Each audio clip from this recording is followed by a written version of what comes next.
If you're a smaller producer and you're not making TikToks or YouTube shorts, you're losing. Don't worry though, I am going to show you the whole process of how I make my YouTube shorts / TikToks at the end of this video and why it is so important to make them. And if you've seen my last video, right, you're kind of like, well, Ryan, what about type beats? Are type beats still working in 2021? You said RIP type beats, are they really dead? Or, what's the update on that? So here's what I'm gonna tell you guys. Yes, type beats are still gonna work in the YouTube search for 2021, but what you need to understand is that type beats don't transfer over to these other platforms like TikTok or YouTube or Instagram Reels, right? I'm not saying that your beats aren't good enough for these platforms. It's just how they're packaged up on these platforms, and I'll explain this. Also, the GOAT Adam Friedman still said type beats were alive in 2021, so shout out Adam. If you know who Adam is, he's a music entertainment lawyer. Dude's huge in the music business, so if he says they're alive, they're alive. I made my last video about type beats really clickbaity. I'll admit that, right? But I think it was necessary because we have over 100 comments of just discussion. And it's not just like, oh, dope video. It's everybody sharing their story, how they sell beats, and adding a lot to the table. And I think if you go read those comments and those videos, you'll learn a lot as well. So trust me, I 100% still understand and still back up type beats, right? When an artist is looking for a type beat, they go to YouTube and type in the type beat they want, and hopefully you should pop up. But you need to be doing other things to compete with those other producers and basically compete for an artist's attention, or maybe a producer's attention, or maybe just a general listener's attention. Or else you're gonna end up just being stuck here in this horde of type beats that was uploaded in the last hour. All these videos are from the last hour of type beats. So what I'm saying is that when it comes to actual digital content on YouTube Shorts, TikTok, IG Reels, you can't just have this. This is boring. You need to make actual content that's gonna entertain or inform people. So like I said, type beats answer the search, but when it comes to reaching people, artists, producers, or listeners who aren't searching, how do we still reach them? And my last video talked all about this. Basically, if you can entertain or inform somebody, you can generally build an audience of like-minded people. Like what this whole channel is about. So this means you can build an audience of listeners, supporters, even customers. So let's say you're a producer who really wants to create whatever the hell they want to create and make a living off Spotify streams. You need to build up an audience for it, and type beats really aren't the way to go. Especially in terms of marketing, right? Who the hell is going to YouTube and typing in sound design type beat? Nobody is. Maybe you want to sell beats, merch, sample kits. You need to have an audience. So let's hop into it. In 2021, content is king. There is a huge reason on why I sit in front of this camera and record and edit all these videos. Because nobody wants to watch a video that looks like this. I guarantee you when I switched over to this format, everyone's like, yo, when's he gonna switch it back over? Is the rest of the video gonna be like this? Because I don't think I can watch the rest of the video if it's all like this. So yeah, you don't wanna watch that. You wanna watch me in front of a camera, moving my fucking arms around, doing whatever I want, drinking coffee, you know what I mean? You wanna see me doing something. You wanna see me talking. You wanna see me throwing my arms around. You wanna see something. You just don't wanna see a blank screen. I just made myself look like an idiot, but I really don't care at this point. I really don't.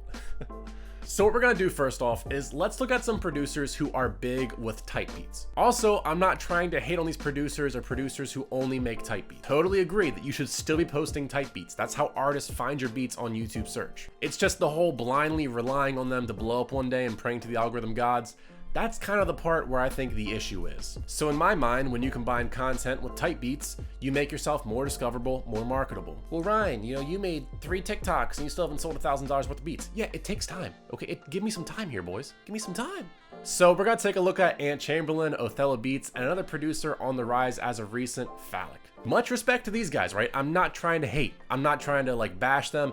These guys had to work their ass off. So we're gonna compare the rise of these type beat producers to the rise of producers who started making content. Let's get into it. And also, you're not gonna be a cam girl. This comment cracked me up. I thought it was great. But content isn't corny, okay? It's a little cringy at first, but you just gotta embrace it. So if you're still not on my side and you're very defensive about content, numbers don't lie. Remember that. So here's the growth charts from Social Blade for these 3 producers. Notice a gradual rise, right? Consistent uploads, consistent subs coming in. That's kind of always been the YouTube game. If you make good content and you upload, once a week, once a month, as long as you're consistent with it, you're gonna rise. Until recently, with how YouTube Shorts work, a lot of channels have just blown up out of nowhere because of YouTube Shorts. Not even producers, just creators in general with 100 subs were getting 10,000 or 1,000 views. And if you've been on YouTube, you know the platform has never been like that before, and it doesn't work like that at all. When you're a smaller channel, getting your first 100 views is a bitch. So anyways, back to the whole type beat producers, right? Ant's been grinding for about 3 years, Othello about 2 to 3, and Phallic about 1 to 2, right? Once more, not trying to bash on these guys, I just want to give you guys the numbers. Now let's move to content. So shout out the homie Kling Music, one of the goats himself with YouTube Shorts. Yeah, I'm reading off the script, I don't care. He went from 800 subs in December to 10,000 in January, and he is currently at 27,000 in February 19. In December 2020, he had 800 subs. In February 19th of 2021, he has 27,000. Is the video, can I end the video yet? Like, is that enough for you guys yet? Next up, we have Curtains. 600 subs in December of 2020. And in February, as of February 19th, 2021, he has 12,000. In December 2020, he had 600 subs, and in February 2021, he has 12,000. YouTube doesn't work like this. My second channel that I used to test shorts on with just this horrible, content of like the image and the audio playing, right? Terrible content. In a 17-day period, my channel less than 100 subs in 17 days with only posting YouTube Shorts, 3,000 views and almost 50 subs. Once more, YouTube Shorts are helping channels blow up at a rate that's never been allowed on YouTube. This has never been seen on YouTube.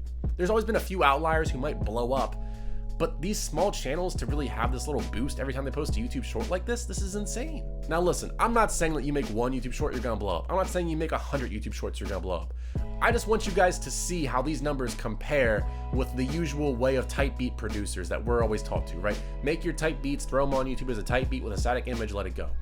I think you should be making actual entertainment to go along with those type beats. Now there's more we can discuss at the end of the day, and listen, you don't have to make some groundbreaking type beat. I still make the same type beats. I'm not making crazy beats now. I'm still making the same beats for artists to rap over, right? That hasn't changed. I'm just now adding a visual element that can be shared. YouTube Shorts give you a reach that has just never been seen on YouTube. With my YouTube Shorts on this channel, I've gotten over 250,000 views. My homie Jay Sewell, over 20, probably 30,000 views with YouTube Shorts, and he has like 600 subs. Is this going to make you famous overnight? No clue, maybe. A type beat can do the same thing, but I want you guys to see just the difference there is between this type beat content and actual content. So now let's talk about what makes content good. Before anything on platforms like YouTube and TikTok, you really have the first 3 seconds to capture someone's attention. Also, the way these platforms work, they cater towards what you like. If you watch a lot of videos about lo-fi videos on TikTok, guess what? Your For You page on TikTok is gonna be about lo-fi and related topics to lo-fi. They want to keep you on the platform so that way advertisers can make their money by showing you ads. They need users on the platform. So it's as simple as if somebody doesn't like your video, they're gonna scroll to the next one because guess what? It's probably gonna be something they like. So there's 2 main points that make content really good in my opinion. It's either informative or it's entertaining. When content is one of these, it helps with viewer duration and the shareability. I don't know if shareability is a word, but if it isn't, I just made it up, so there we go. Think about this real quick. When you see a TikTok of somebody busting their ass in snow, you probably laugh, and guess what? You probably share it to a friend, and they laugh, and they may share it to somebody. That's how content goes viral. People share it, people think it's funny, people share it around. Boom. So now think about it. Is somebody really gonna share your type beat? So now for the examples. Here is a really entertaining and a really good example of great content on TikTok. Let's get into it. In blood, yeah, you know who took that shit from you, come get it back in blood. 10 toes, how stay down, shit I like the ball, but I don't play around. Brody slide like a playground. Okay, hold up. I know everyone right now is like, what the fuck did I just watch? This guy's on a cow farm in camo and he just rapped a hard verse, right? What are you gonna do? You're probably gonna share that video on social media, on like maybe your Instagram story or with your friends, right? Because it caught you off guard. And here's another one from Jay Sewell. This is probably like one of my favorite videos when it comes to like YouTube short, TikTok content for producers.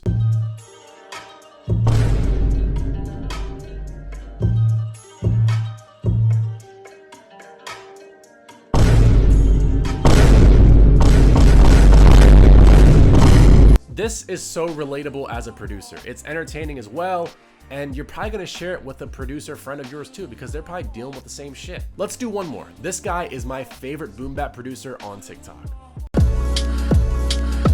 How's Ronnie?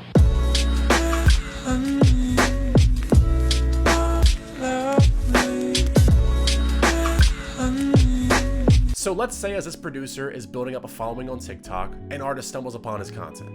They're like, yo, this guy makes dope beats. People love his beats. You know, I'm gonna follow him. So now here's an example of maybe how this could work out for the artist. You know, a month later, the artist is working on a new album, a new mixtape, right? They're like, yo, man, where should I get beats from? They're like, I could go to YouTube. But what about that one guy from TikTok?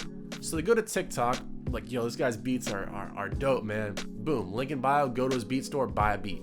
Now, what if you're like me and you're a producer? You find this guy, you're like, yo, this guy's drums are always clean. I wonder if he has sample kits or drum kits. Boom, there you go. Or maybe you're just the average consumer who likes the lo-fi boom bap beats to listen to. Well then, does this guy have a Spotify page where I can listen to his beats? You guys see what I mean there? As a producer putting your content out, now you can sell beats to artists, you can sell sample kits or drum kits. Obviously, I think drum kits are a little whack to sell because it's all recycled sounds, like unless you're really making something crazy. And then, of course, if you're just wanting to appeal to a consumer, you can make side money or passive income or even a main income off having streams. So let's get into making that content.